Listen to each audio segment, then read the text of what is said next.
राहुल गांधी ने कहा कि उनके फोन में हथियार डाल दिया गया है, कि हमारे फोन में हथियार डाल दिया गया है।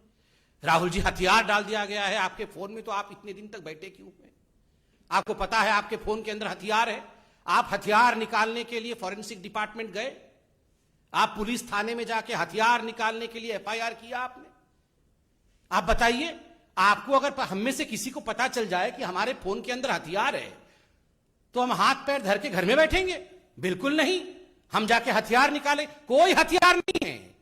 जो चीज है नहीं उसका हथियार बना करके पार्लियामेंट को रोकना, एक नॉन एग्जिस्टेंट इशू को इशू बना करके किस प्रकार वो हथियार के रूप में काम करे, ताकि ये लोग पार्लियामेंट से नदारत रहे, ताकि असली मुद्दों पर चर्चा ना हो, ताकि पार्लियामेंट स्टॉल हो जाए, यही इनका हथियार है। राहुल जी, आपने कहा कि आज पूरा विपक्ष जो है, वो पूरा विपक्ष आज एक हो गया है और एक होकर ये कुछ सवाल पूछ रहा है। राहुल जी, ये तथाकथित विपक्ष एक कब नहीं था? आज ममता जी भी चाय पी रही हैं सोनिया गांधी जी के साथ, आप कह रहे हैं कि हम सब एक हो गए। आप याद करिए 2018 में कर्नाटक में किस प्रकार ये तमाम विपक्ष के नेता एक दूसरे के हाथ पकड़ करके मंच पर मौजूद थे। ममता जी, मायावती जी, सोनिया जी, ये सारे लोग मंच पे मौजूद थे और कह रहे थे हम तमाम नेता एक होकर भारतीय जनता पार्टी को हराएंगे, हम मोदी जी के विचारधारा के खिलाफ अपनी आवाज को बुलंद करेंगे। क्या नतीजा हुआ? क्या नतीजा हुआ? जनता जनार्दन है। राहुल गांधी, अखिलेश जी एक साथ साइकिल में बैठे थे, दो अच्छे लड़के यूपी के निकले थे साइकिल पे। क्या नतीजा हुआ उस साइकिल यात्रा का? क्या नतीजा हुआ इन सबके गठबंधनों का? कुछ नतीजा नहीं निकला। 2019 के लोकसभा से पहले भी कलकत्ता के अंदर किस प्रकार ये तमाम नेता पुनः एक बार एक हो गए थे कि हम विपक्षी लोग सब एक हो गए। क्या चाहते हैं ये जो विपक्ष है जिनको आज आप देख रहे थे, ये क्या चाहते हैं? इन तमाम लोगों की एक ही मंशा है अपने परिवार को बचाने की। बस आपको क्या लगता है अखिलेश यादव जी की पार्टी क्या चाहती है? कि भारत का जो है स्वर्णिम युग वापस आ जाए? कदाचित नहीं। वो सिर्फ इतना चाहते हैं कि हमारे बच्चे कैसे सेटल हो जाएं। आपको क्या लगता है लालू प्रसाद यादव जी की पार्टी क्या चाहती है?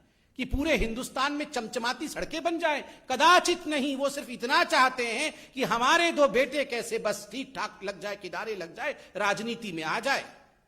आपको क्या लगता है शिवसेना क्या चाहती है? कि किस प्रकार से महाराष्ट्र उन्नत महाराष्ट्र बन जाए? बिल्कुल नहीं। वो सिर्फ किस प्रकार परिवार आगे बढ़े उसकी चिंता करती है। आपको क्या लगता है कि ये कांग्रेस पार्टी, सोनिया जी, प्रियंका जी, राहुल जी घर में बैठ के ये चिंता करते होंगे कि फिर से हिंदुस्तान को सोने की चिड़िया बना देनी है? बिल्कुल नहीं। राहुल और प्रियंका कैसे राजनीतिक रूप से सेटल हो जाए, इनकी एक ही चिंता है। नरेंद्र मोदी जी जो किसी राजनीतिक परिवार से नहीं आते हैं, उनकी एक ही चिंता है, हिंदुस्तान को विकास के पथ पे सेटल करना है।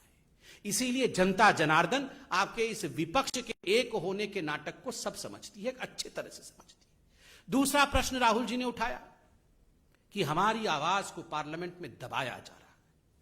राहुल जी, कौन किसकी आवाज दबा रहा है? ये हिंदुस्तान की जनता आज टेलीविजन के माध्यम से देख रही है, सब कुछ टीवी पे आता है। कौन दबा रहा है आवाज को? मैं जनता से पूछता हूं, मैं भी साधारण व्यक्ति हूं। आप बताइए, ये कोविड के समय जब दूसरी लहर चल रही थी, जिस समय कई लोग अपना दम तोड़ रहे थे, ये सारे कांग्रेस के नेता ये क्या कह रहे थे? राहुल जी क्या कह रहे थे? अभी बुलाओ, विशेष सत्र बुलाओ, अभी हम कोरोना के ऊपर चर्चा करना चाहते हैं। We want to discuss about corona, we want to discuss about COVID. उस समय आप विशेष सत्र बुलाना चाहते थे। आज वास्तविक सत्र चल रहा है, उसमें एक दिन कोरोना के ऊपर चर्चा नहीं, एक दिन कोविड के ऊपर कोई चर्चा नहीं। जब आदरणीय प्रधानमंत्री खुद कहते हैं आप तीक्ष्ण सवाल पूछिए, कठिन सवाल पूछिए, हम जवाब देंगे, यही लोकतंत्र है, तो आप सवाल पूछते नहीं है कोरोना पे। जब आदरणीय प्रधानमंत्री जी मीटिंग रखवाते हैं, सभी पार्टी के लोग, सभी दल के लोग आए, हम एकजुट होकर बैठेंगे, तीसरी लहर में किस प्रकार लड़ाई लड़नी है, हर जिले में कैसे एक ऑक्सीजन प्लांट खुलना है, उस पर हम चर्चा करेंगे।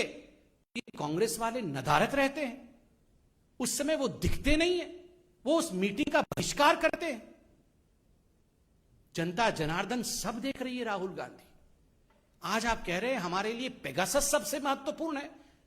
हमारे एक झूठे मुद्दे को, एक मैन्युफैक्चर्ड मुद्दे को आप कह रहे हैं कि यह हमारे लिए सबसे महत्वपूर्ण है, हमारे लिए कोरोना महत्वपूर्ण नहीं है। आप लोगों के जीवन के साथ खिलवाड़ कर रहे हैं। लोगों ने आपके कुछ सांसदों को चुना है और भेजा है। उन इलाकों के लोगों का जीवन भी महत्वपूर्ण है, उनके साथ खिलवाड़ करना उचित नहीं है, यह आपकी जिम्मेदारी नहीं है। आप जनता जनार्दन की आवाज को दबा रहे हैं पार्लियामेंट में। तीसरी बात, राहुल गांधी ने कहा कि उनके फोन में हथियार डाल दिया गया है, कि हमारे फोन में हथियार डाल दिया गया है। राहुल जी, हथियार डाल दिया गया है आपके फोन में, तो आप इतने दिन तक बैठे क्यों हुए? आपको पता है आपके फोन के अंदर हथियार है। आप हथियार निकालने के लिए फॉरेंसिक डिपार्टमेंट गए, आप पुलिस थाने में जाके हथियार निकालने के लिए एफआईआर किया आपने। आप बताइए, आपको अगर हम में से किसी को पता चल जाए कि हमारे फोन के अंदर हथियार है, तो हम हाथ पैर धर के घर में बैठेंगे? बिल्कुल नहीं। हम जाके हथियार निकाले? कोई हथियार नहीं है। जो चीज है नहीं उसका हथियार बना करके पार्लियामेंट को रोकना, एक नॉन एग्जिस्टेंट इशू को इशू बना करके किस प्रकार वो हथियार के रूप में काम करे, ताकि ये लोग पार्लियामेंट से नदारत रहे, ताकि असली मुद्दों पर चर्चा ना हो, ताकि पार्लियामेंट स्टॉल हो जाए, यही इनका हथियार है।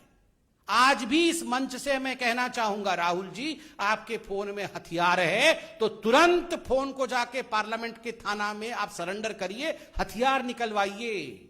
हथियार रख के फोन में मत चलिए, ये अच्छी बात नहीं है।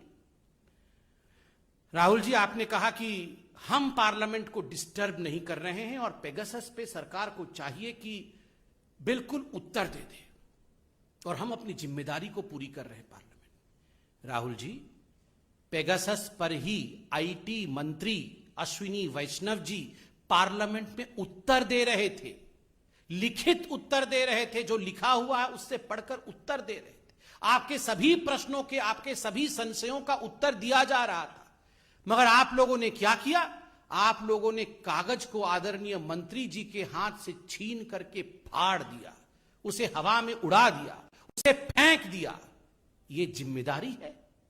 ये जिम्मेदारी नहीं है, ये गैर जिम्मेदाराना बिहेवियर है, और ये लोकतंत्र की मर्यादाओं का छलनी उड़ाना है। ये लोकतंत्र की मर्यादाओं के साथ खिलवाड़ करना है। हम पार्लियामेंट में उत्तर दे रहे हैं, मंत्री खड़े हैं, उत्तर पढ़ रहे हैं, हाथ में से कागज छीन के फाड़ देना। Rahul ji, many leaders in the opposition have learned the same gimmicks that you used to follow in your party.